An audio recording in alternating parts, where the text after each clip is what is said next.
Nous avons un enseignement à plusieurs vitesses. Depuis 1992, qu'on a fini d'introduire le système de volontaires dans notre établissement au Sénégal, nous nous rendons compte que les résultats escomptés en fin d'année ne sont pas ce à quoi nous nous attendons.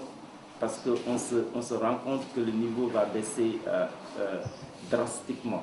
Aussi bien au niveau de l'enseignement élémentaire, où nous trouvons pratiquement 80% des enseignants sont issus maintenant de ce corps de volontaires, qui a fini aujourd'hui de contaminer l'enseignement secondaire avec le système des vacataires aussi. Donc, mais tout cela, nous allons simplement le mettre sous la coupole des institutions, de la politique des institutions financières que sont la Banque mondiale et le FMI, donc qui ne cessent d'imposer, disons, leur vision au système des pays respectifs qui sont obligés d'adopter ces politiques éducationnelles pour que le secteur économique puisse prospérer au niveau des institutions. Aujourd'hui, on rencontre des classes à double utilisation dans le pays. C'est des formules magiques que les gens créent, mais ça n'a rien à voir avec ce que le peuple attend d'eux. Ça n'a rien à voir avec ce que le Sénégalais a droit. Ce n'est pas de trouver des formules magiques imaginaires pour que personne ne puisse rien dire. Tous les responsables du système ont leur part de responsabilité dans cette lutte contre la qualité de l'école. On parle de service public.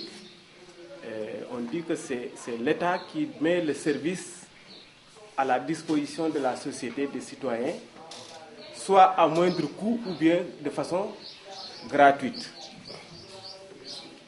Et nous avons inscrit dans notre constitution que l'éducation est obligatoire. Ça veut dire que donc il devient un droit pour tous les enfants, un devoir pour l'État.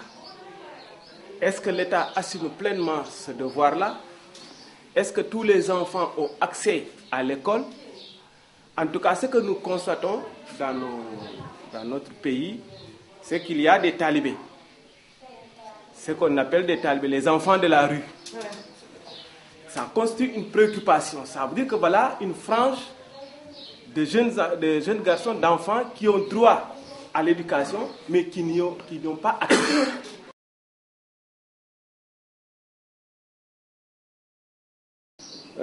Sur le plan local maintenant, le premier problème auquel notre pays est confronté, surtout sur cette éducation de qualité, c'est la carte scolaire même, la répartition des établissements dans les régions. Nous avons vu donc un déséquilibre notoire, ce qui fait aujourd'hui que calculer le taux de scolarisation au Sénégal devient un peu difficile. Alors, en ce qui concerne les établissements en tant que tels, donc, en dehors de la région de Dakar, vous allez voir qu'on est confronté aussi à des abris provisoires, c'est-à-dire des classes qui sont faites de paille, etc. Donc, je crois qu'une éducation de qualité doit répondre d'abord à des normes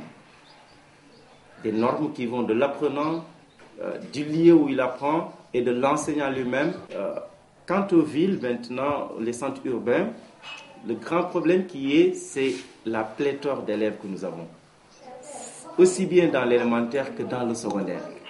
Parce que nous nous retrouvons parfois dans le secondaire avec des classes qui vont jusqu'à 120 élèves.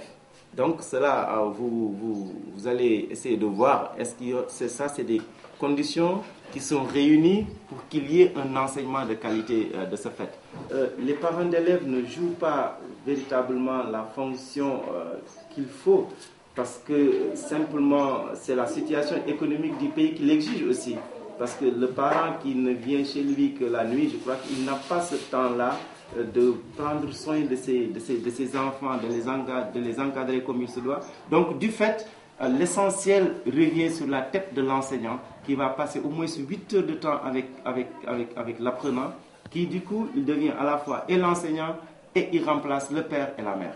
Tout en sachant que les conditions dans lesquelles l'enseignant est mis ne sont pas telles pour qu'il fasse le travail comme il se doit.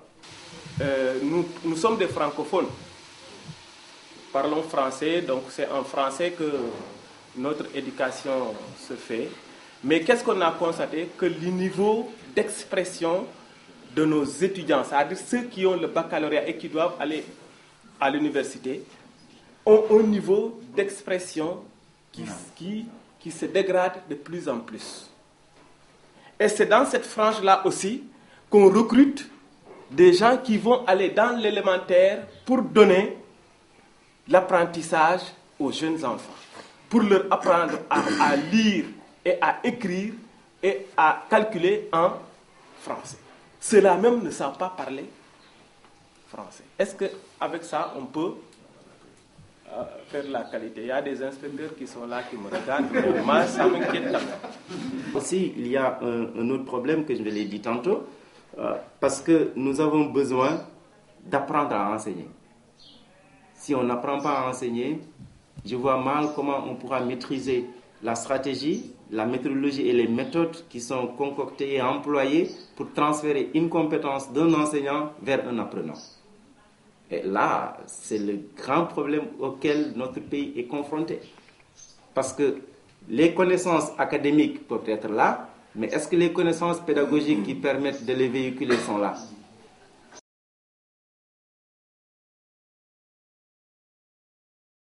Vraiment belle lurette, nous nous rendons compte que notre système éducatif est confronté à des grèves perlées cycliques à n'en plus finir. Le paysage syndical sénégalais est tellement disparate. Parce que les syndicats aujourd'hui ne sont plus, disons, des syndicats qui sont là pour la défense des intérêts matériels et moraux de l'éducation et de l'enseignant, mais c'est des syndicats corporels pour la défense des intérêts crypto-personnels. Et c'est ça le véritable problème aujourd'hui auquel nous nous confrontons. Alors cela veut dire donc qu'il y aura un problème d'interlocuteur avec le gouvernement. Aujourd'hui, je crois que nous nous retrouvons avec pratiquement une trentaine ou une quarantaine de syndicats d'enseignants. La charge qui leur est donnée ne peut pas supporter, n'est pas en adéquation avec le salaire qu'ils reçoivent. Donc ça, c'est un problème. Voilà la grande faille donc, à laquelle le gouvernement tarde toujours à réagir. Parce que vous ne pouvez pas demander à un enseignant de vous donner, de faire des résultats en fin d'année, alors que vous ne donnez pas les conditions. Et maintenant, pour contourner ça, et justement aller simplement pour atteindre ces objectifs de 2015, mais qu'est-ce que le gouvernement fait? Nous avons qui quittent l'élémentaire aujourd'hui pour arriver au secondaire, on se rend compte qu'en fin d'année, il y a au moins 45% d'entre eux qui ne peuvent pas dépasser la moyenne de 5. Des syndicats, puisque quand il va jusqu'à 51 syndicats dans un pays de 13 millions d'habitants, tout laisse à croire que, en rapport avec le paysage politique, c'est un parti politique, un syndicat. Et ça va dans le sens de décrédibiliser le travail de ces syndicats-là.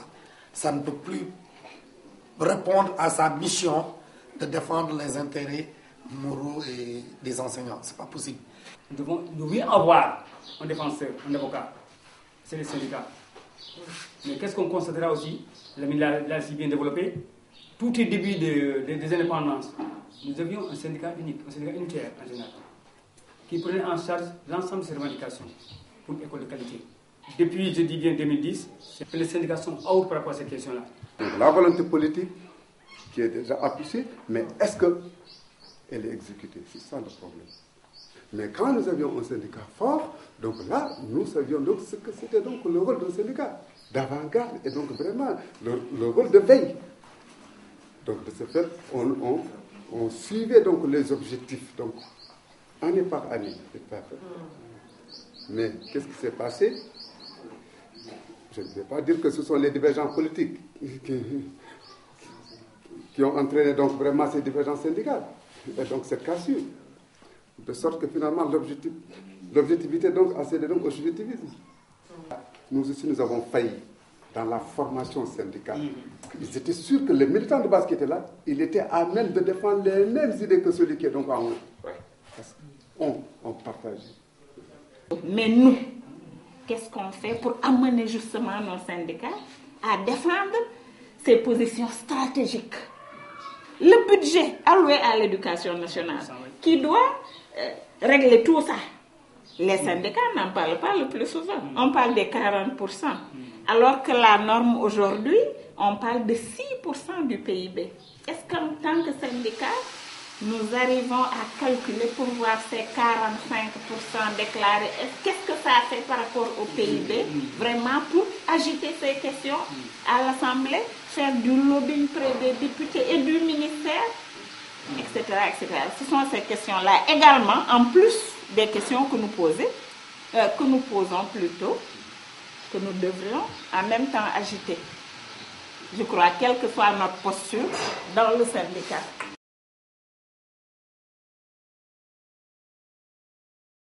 Il est aussi à louer, je crois, l'action des ONG qui aujourd'hui s'affairent autour de l'éducation, mais malheureusement, comme toute ONG est régie par le système politique dans le pays où elle évolue, ils ont été aussi, disons, victimes du système politique dans lequel nous vivons aussi au Sénégal. Et ce n'est rien que si je vous disais aujourd'hui que notre gouvernement ne milite pas en faveur de ces ONG aujourd'hui, qui, dans le passé, ont fait un travail très colossal dans le domaine de l'éducation. Parce que nous avons vécu, disons, dans les régions de l'intérieur, l'implantation des ECB, donc les écoles communautaires de base, donc qui ont permis à bon nombre d'adultes donc de pouvoir s'alphabétiser. Aussi, ces ONG, comme vous le savez, sont confrontées aujourd'hui à des problèmes de financement. Et cela s'explique simplement par la crise internationale qui secoue les grandes nations, qui donc enlever de leurs taxes pour financer certaines ONG. Donc cela n'est plus possible. Nos revendications et nos actions se cantonnent au court terme. Parfois, à la limite, le moyen. Mais le long terme, c'est-à-dire la réflexion stratégique, rien.